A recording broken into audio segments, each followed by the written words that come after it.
అమ్మ మందలించిందనో చదువుకోలేదనో ఏదో కారణంతో ఇంటి వదిలి వెళ్తున్నారు యువకులు, మహిళలు, పురుషులు. అయితే మొత్తంగా చూసుకోవచ్చు ఉమ్మడి నిజామాబాద్ జిల్లాలో అత్యధికంగా అదృశ్యమైన కేసులే ఎక్కువగా ఉన్నాయి. అసలు ఎందుకు అదృశ్యమవుతున్నారు మహిళలు, పురుషులు, యువకులు, బాలలు, బాలికలు?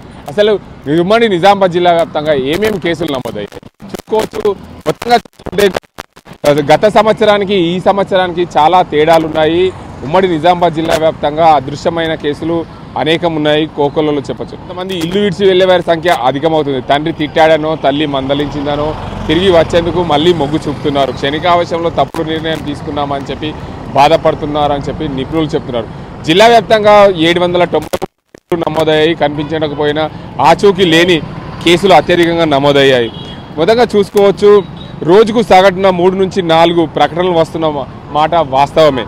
చూడొచ్చు 2022 సంవత్సరానికి జాతీయ గణాంకాలకు ఎన్సీఆర్బీ అదృశ్యమైన కేసుల సంఖ్య ఎక్కువగా ఉందని చెప్పవచ్చు.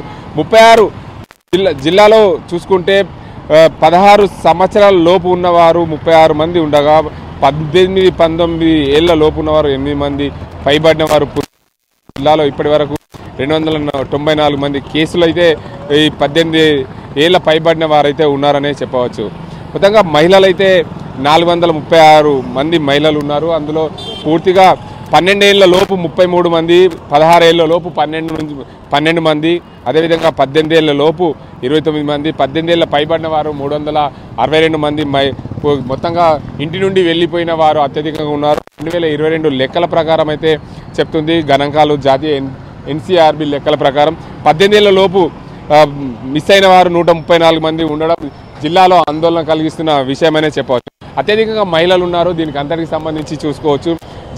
జిల్లాలో చూసుకుంటే 2022 లెక్కల ప్రకారం మిస్సింగ్ కేసులు 793 కాగా అందులో 357 మంది మహిళలు ఉండడం గమనారు. 12 ఏళ్లలోపు బాలురే అత్యధికంగా ఉండడం దీంట్లో తప్పిపోయిన వివరాలు అయితే చూసుకోవచ్చు.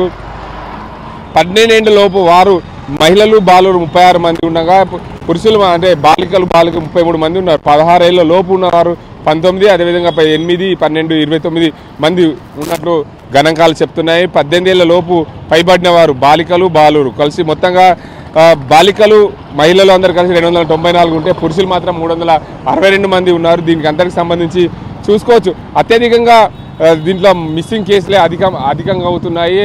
మిస్సింగ్ కేసుల వల్ల చాలామంది, ఎందుకంటే క్షణిక ఆవేశం వల్ల ఇల్లు వదిలిన వాళ్ళు ఎక్కువగా ఉన్నారు. పోలీసులు అయితే వారికి కేసులు నమోదైనప్పటికీ కూడా పూర్తి స్థాయిలో దర్యాప్తు చేస్తున్నారు. చాలా కేసులలో మిస్సింగ్ కేసులు అధికంగా ఉండడం, అంటే ఛేదించినప్పటికీ కూడా కొంతమంది అదృశ్యమైన వాటిని రాకపోవడము, మరికొంతమంది ఆ ప్రాంతంలో ఉండి సరైన సమాచారం దొరకకపోవడము పోలీసులను అయితే నిశ్చేతపరుస్తుంది. పోలీసులు పూర్తి స్థాయిలో చర్యలు చేపట్టినప్పటికీ కూడా 2022 గణాంకాల ప్రకారం అయితే పూర్తి స్థాయిలో ఉమ్మడి నిజామాబాద్ జిల్లాలో 793 మంది కేసులు నమోదు కావడం, దీనికి అంతరికి సంబంధించి చిన్నపిల్లలు, పెద్దలు, పురుషులు అందరూ కూడా ఉండడం, అత్యధికంగా 18 ఏళ్ల పైబడిన వారు ఉండడం, ఇందులో నిజామాబాద్ జిల్లాలో అత్యధికంగా మహిళలు ఉండడం చాలా గమనార్హం. ఎందుకంటే మిస్సింగ్ కేసులలో మహిళలు 18 ఏళ్ల పైబడిన మహిళలు కొంతమంది కిడ్నాప్ చేసి ఆ ప్రాంతంలో హత్యలు చేసిన దాఖలాలు కనిపిస్తున్నాయి. కొన్ని మిస్సింగ్ కేసులుగానే మిగిలిపోతున్నాయి. పోలీసులు ఛేదించడంలో పూర్తి స్థాయిలో సఫలమైనప్పటికీ కూడా పూర్తి స్థాయిలో ఎక్కడ కూడా ఆధారాలు కనిపించకపోవడం, వారిని ఛేదించలేకపోతున్నాం.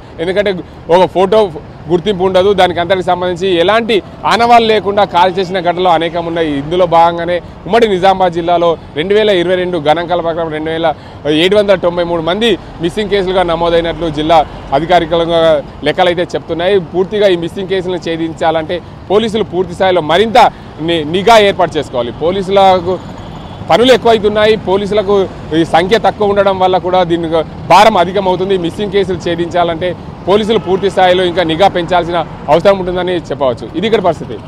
Vote studio. మరిన్ని వీడియోస్ కోసం ఛానల్ ని సబ్స్క్రైబ్ చేయండి. లేటెస్ట్ అప్డేట్స్ కోసం వాట్సాప్ ఛానల్ ని ఫాలో చేయండి. అండ్ లింక్ డిస్క్రిప్షన్ లో ఉంది.